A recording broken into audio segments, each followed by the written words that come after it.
This podcast is sponsored by nobody. Hey dudes, this is Katie Barberi, Tangerine in the Garbage Pail Kids movie, and you're listening to Tommy Throwback Kovac on Splat from the Past. Tommy thinks I have the belly button of an angel. He would know. Hey dudes, welcome to Splat from the Past, the only 80s themed horror and sci-fi show where things could get totally radical. Now today, I will be welcoming Ria Pavia. You all know her, very adorable, very talented actress going back to the 80s. She was in classics like Hide and Go Shriek, the very underrated horror film, Dream a Little Dream, She's Out of Control, Candyman, don't say the name 3 times, Son-in-Law, she guest starred on Married with Children, Freddy's Nightmares. She got a lot of recognition for the daytime soap opera Santa Barbara, and she's a director now, and we're going to talk about all that stuff, and it's going to be spectacular, with the world getting crazier and crazier, and situations and things getting crazier and crazier. You know, coming up on 5 years of this podcast, I'm just a real lucky guy, and you know, the whole diabetes thing has been a gift because it's made me take stock of my life and really made me see just how fortunate I am to have a lot of you listeners out there listening to this. And let's keep on doing some really amazing work. So yeah, here is my interview with Ria Pavia. Hello. Hey Ria, welcome to the show. How are you this evening? I'm doing great, thank you. Thanks for having me. My pleasure. This is a great honor. Thank you for taking the time. Of course. My pleasure. So going back in time, what age did you start gravitating toward acting? I believe I was 8, and my mom took me to an audition in Rochester, New York, to play the role of a broom in The Sorcerer's Apprentice. Nice. Yeah, a broom. You heard it. Were you like super skinny you could pass as a broom? You know, I was just small enough. I'm all of 5 feet now, so yeah. So yeah, I think I somehow passed for it. I was very excited that I got the role, and then I had the bug after that. Nice. Did you study with any famous acting teachers out there in New York? You know, I ended up studying with the more prestigious teachers when I moved to California. I went to UCLA as a theater major. That was after going to a performing arts boarding school for high school in Michigan. And when I came out to California after UCLA, I heard about Sanford Meisner, the prestigious late teacher, was taking a group of students to the West Indies to study near his home in Beckwith, the island of Beckwith. And I was selected with 20 other people to go there for a month. It was really, really a game changer for me. So, yes, and then I stayed studying with him for 2 years after we came back to the States. Who were your classmates there? Anyone become successful? You know, that's a good question. I think a lot of them went on to do other things and be successful. For instance, Lonnie Quinn, one of the students, ended up, he is still a pretty successul weatherman in New York. I didn't even realize it, but I kind of see him all over the place now. And then another person is a manager. A very successful manager of talent. So yes, people are successful, but not so much as acting, ironically, even though that's what we were all there for. This is, about 25 years ago, so there's that. Yeah. Were you able to get your SAG card right away? When I came out to California, yeah, it was pretty quick, actually. I got my SAG card from doing gymnastics in a tampon commercial in the late 80s, yeah.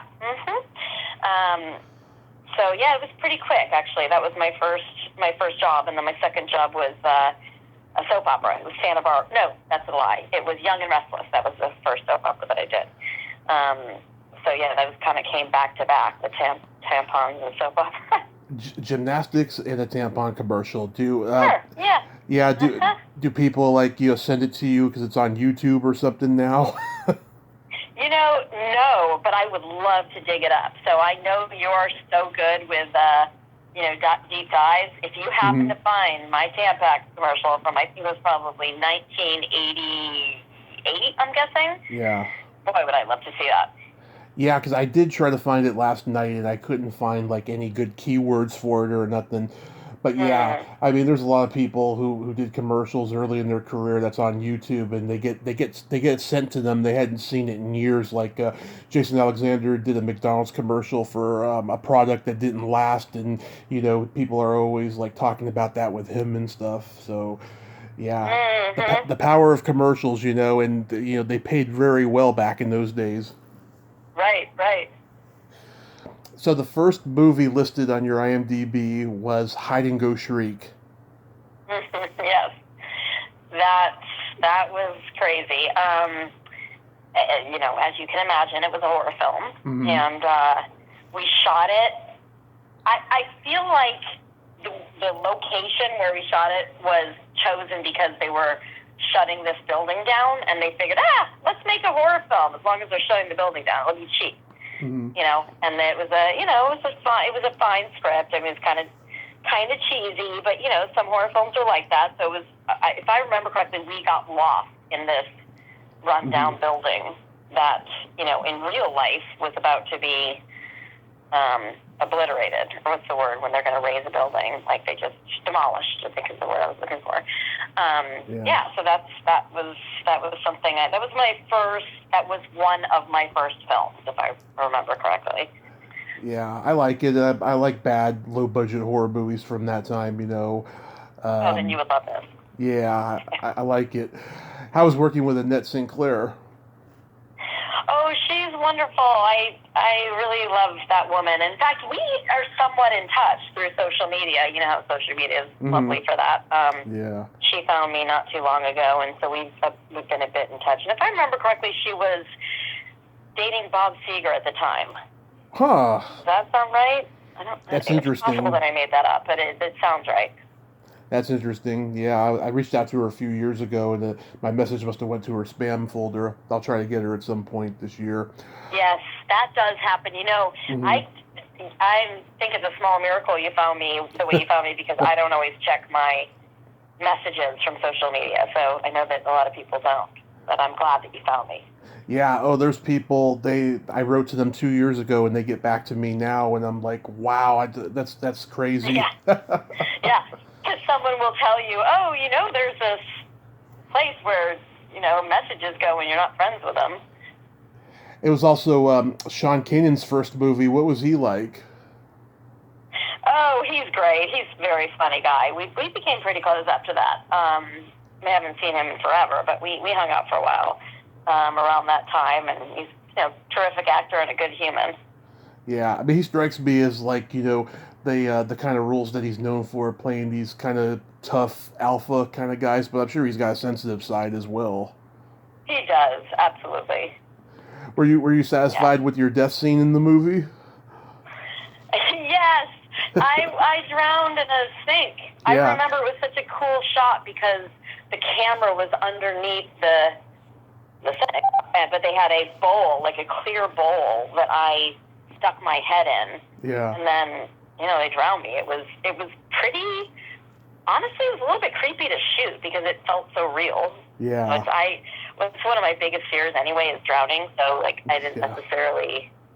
This is not how I would choose to die in a horror film, but we don't get to make these choices. So if it seemed realistic, it's probably because I was panicked. Same here, yeah, and have water, go up your nose, and it's a very uncomfortable feeling. Yes, exactly. This is not how I want to go. But that's how I went in the film.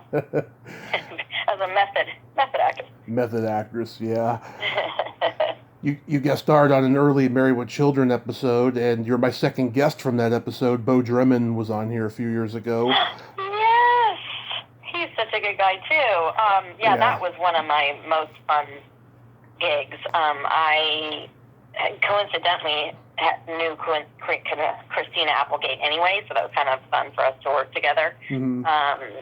but it was just such a silly part. Again, playing a cheerleader. Because I didn't mention, I don't think, that in the Tampax commercial I was a cheerleader too. And, I was a cheerleader in high school, so it all tracks. But yeah, that was super fun to work on that show. It was really in the height of its success, so it was thrilling to work on both that and Married with Children, actually, right around the same time. Yeah, right at the height of that controversy with that woman in Michigan. Oh, wait, I don't know what that is. Yeah, around the second or third season, there was a woman in Michigan who was political, and she saw an episode that offended her, and she made a big stink about it. It was all over the news for many, many months, and then the show got more popular than it had been. Oh, okay. I didn't even know about that. That's crazy. Yeah, that may have been this may have been after that or before, or something like that. You worked with a couple friends of mine, Katie Barberi and Craig Hurley, on Freddy's Nightmares. On what was it? Freddy's Nightmares. Oh my gosh, yes, that is, I forgot I even did that. That was so long ago. That's crazy. Also a fun job. That was a series, right? Right, yeah. Yes. I just did one. And honestly, I can't remember what I did. Yeah, there's a whole ton of books written about the Freddy Krueger movies, but someone just came out with a book about this series, Freddy's Nightmares, and I'm going to reach out to the guy who wrote it for an interview because I thought it was time. Oh, cool. Yeah, because I thought the show was so underrated. There needs to be a book or something written about the series, Yes. If anyone can do it, it's you. Get on that. Come on. Another guy wrote it, so it's been done already. But I see. I understand. Yeah, a guy wrote it already, so I'm going to reach out to him for an interview. How did you get cast in Dream a Little Dream? I'm sorry, can you repeat that? How did you get cast in Dream a Little Dream? Oh, this is an interesting one. So it's Lala Sloatman was a good friend of mine, and she was dating Corey Haim, and he got the job, and then he secured us auditions for the film, Lala and I, and we both got it. So we all ended up in North Carolina for I want to say a month and a half, maybe 2 months, all together. So it was pretty special time. Yeah, did you hear the interview I did with Lala? No, I know that I actually, I'm not gonna lie, I have not heard it, but she told me about it, and it sounds like it went great with her. Oh yeah, I am totally in love with her, not in a romantic sense, but just as a human being. She's so carefree and so caring at the same time. She's just a wonderful, wonderful person. And when I released the interview, I tagged Meredith in it, and she wrote to me and told me she listened to it and loved it. And so I ended up screenshotting that and sharing it. I was like, Meredith Salinger heard my podcast, That's so neat. Yeah, she's another great human, Meredith. Yeah, I was working. We all became very close on that film, obviously, since we basically lived together for that amount of time. Yeah, how was working with the two Coreys? Oh, God rest Corey Haim. I love them both very much. We, as I mentioned, just became close. I think we were inseparable by the time we got back to California, and then Corey Haim, I remember not too long after that, was doing a film in Vancouver, and Lala and I flew out to accompany him for that, and got to spend some time in Vancouver, which was really special. And then Corey Feldman is also a dear friend. So yeah, it was really. Mm-hmm. Yeah, I saw this movie every other day on HBO when I was a little kid. It was. I'm sorry, are you still there? Okay, good. Yeah. Okay, good. Hold on one second. Yeah, Sorry about that. I think that might have been my phone. It's okay.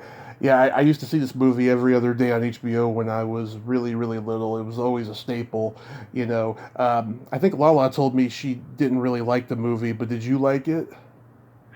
Dream a Little Dream? Yeah. Yes, I liked it. I was a little bit disappointed, or I felt bad for the director and really those in charge, because it took on a completely different tone after it was shot, and that is because the Coreys were added later, and it was really supposed to be more centered around Jason Robards and Piper Laurie. So it was a very different film than we first read, but I still thought it was fun. I mean, are there things that I would change about it? Yes. But there's parts of it that I really loved, especially the metaphysical bent. Interesting. Yeah. Mark Rocco was coming off of a little masterpiece of a movie he did called Scenes from the Gold Mine a few years before that. Mm-hmm. Yeah, that's very interesting that the movie became a Corey movie all of a sudden. Yeah, and it wasn't that. And Mark Rocco passed away as well. That's hard because we lost some people from that movie. Too young. Just too young. Was Corey Haim's sister on set? Yeah, Carrie Haim and Judy were both there quite a bit. Yeah, I talked to Carrie last year too. Yeah, she's a sweetheart. Yes, she is. She's doing great, and I think she has a short film I read somewhere that's making the festival rounds. I'm pretty sure that I saw that. I'm supposed to talk to Judy this weekend because we lost touch for years, and we finally are, again, thanks to social media, we found each other. So that's wonderful. We're going to do some catch up. Yeah, that's wonderful. How about working with William McNamara? Oh, he's great. he's such a good guy. He loves all living, breathing things, especially animals, and talk about. We spoke earlier, you and I, at the beginning of this interview about method acting, and I was joking about it, but he really is a method actor. If I remember, he wanted to be called by his character's name, and he always stayed in character, but still terrifically fun. And also, he's just a great actor, in my opinion. Yeah, thinking about reaching out to him. Did any of the legends, like Jason Robards, Piper Laurie, Harry Dean Stanton, do you know if any of them mentored any of you?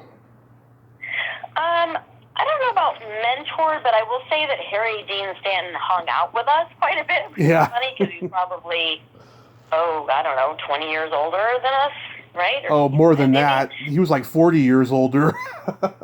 Oh, well, there it is. So I have a picture of Harry Dean Stanton and all of us kids at the time. We were kids. Yeah.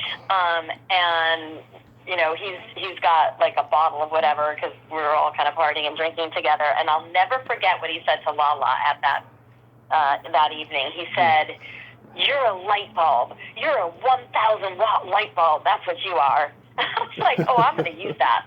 I think that is like the best thing to say to someone, that they're a 1,000 watt light bulb. It just says everything. That's awesome. And I still have that picture. I'm sure I could dig up that picture right now if I wanted to. I love the picture. Yeah. Another one I love, She's Out of Control.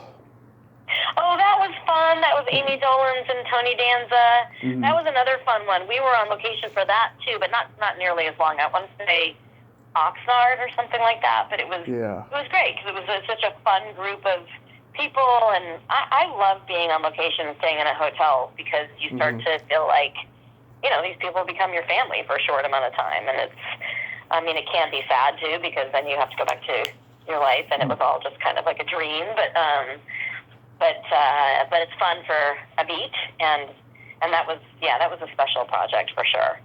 Yeah, Robbie Rist has a small part as the Corvette kid's friend, and that's right.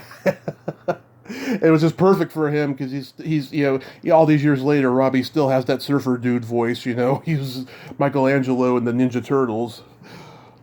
Mm-hmm.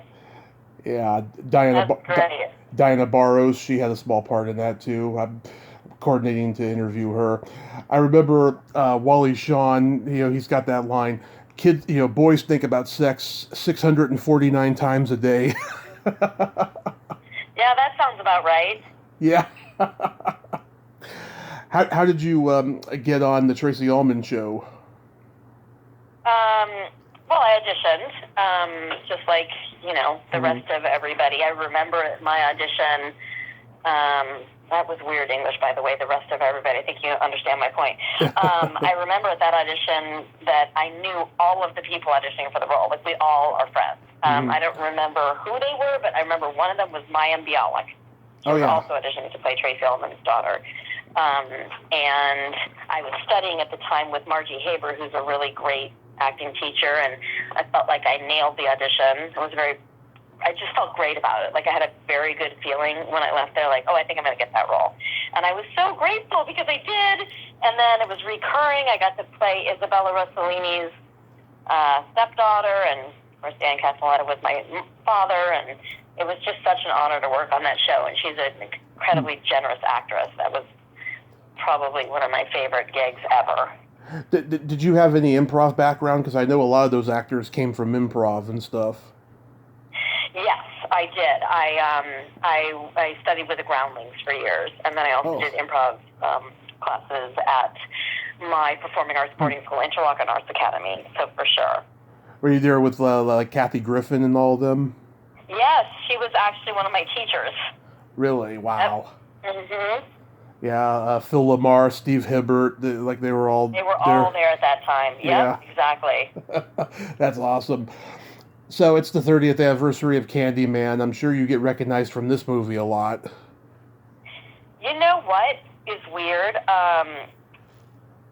Is that I think I looked so different in that movie. I had very short, dark hair. Yeah. And I was a little chunky. I'm allowed to say that. You're not.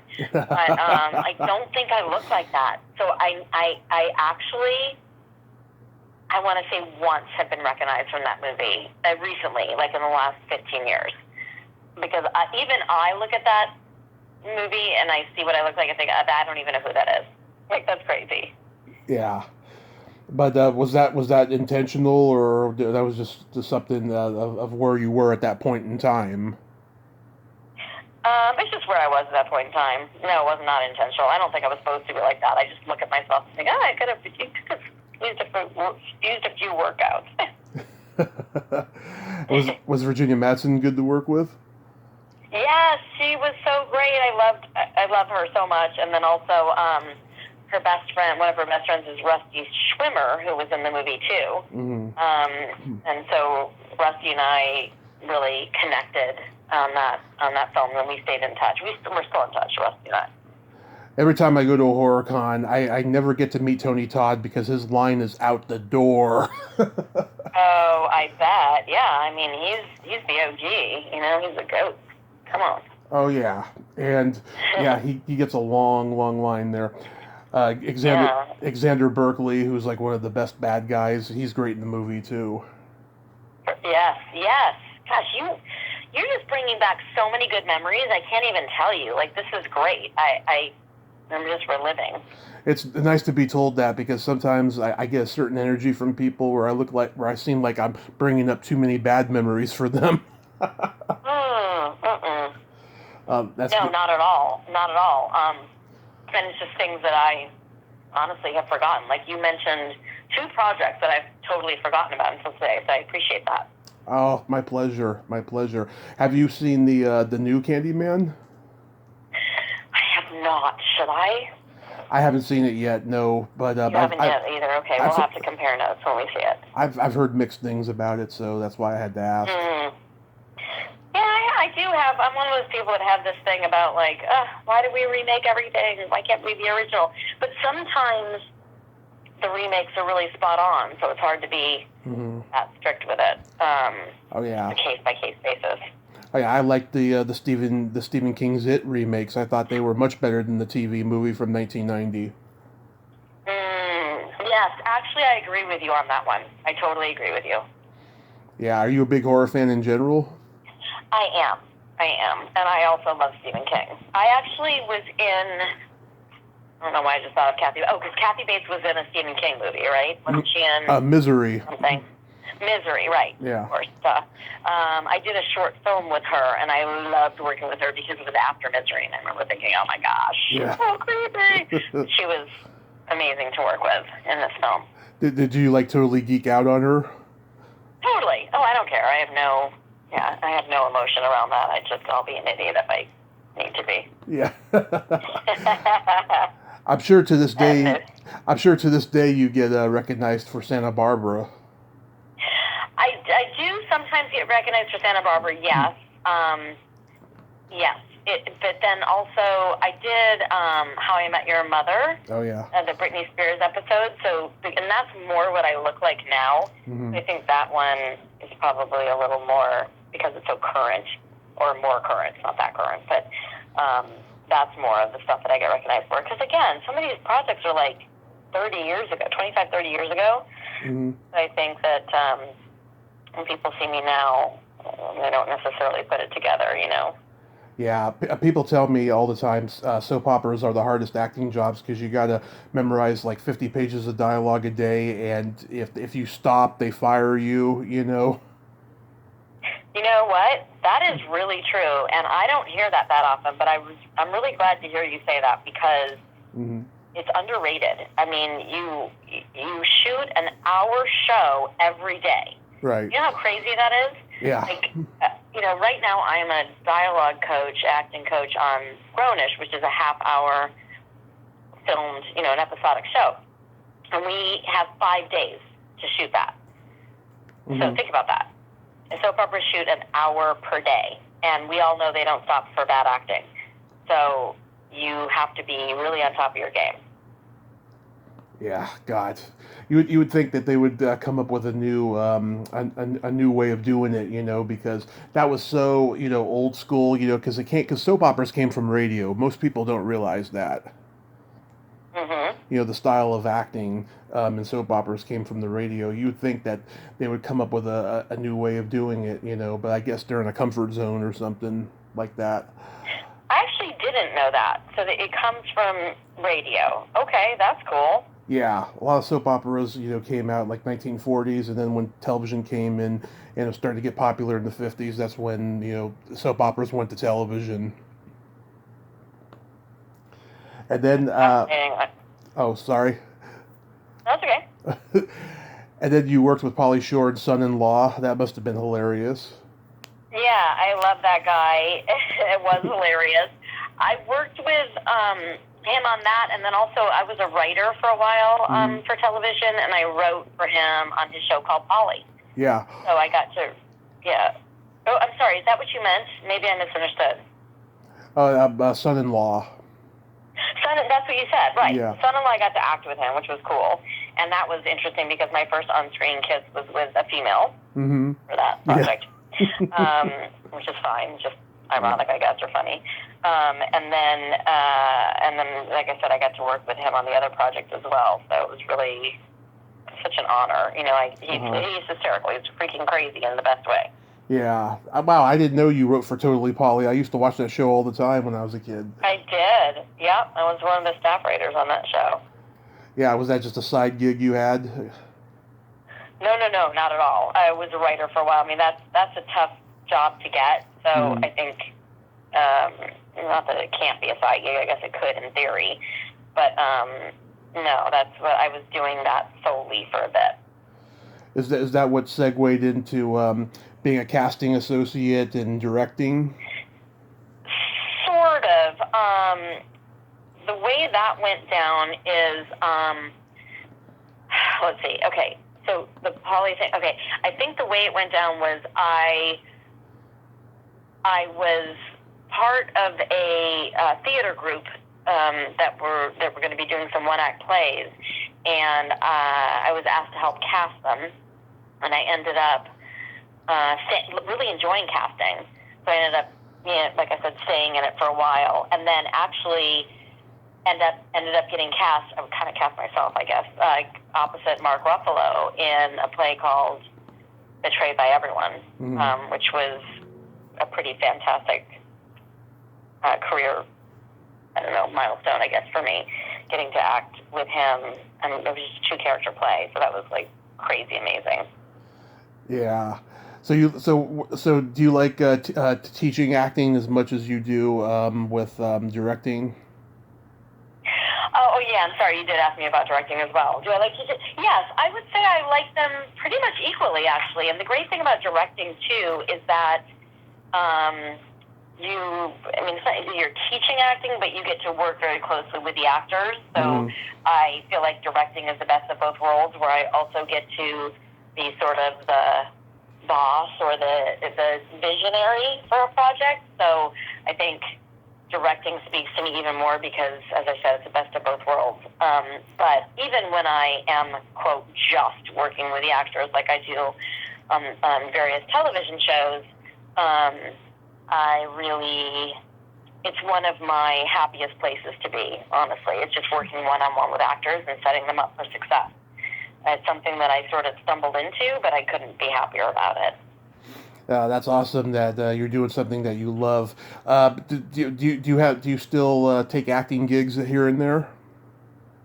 You know, I do here and there, and one, because I just love it, and then two, because I've been in the Screen Actors Guild since, you know the story, because we started the interview that way.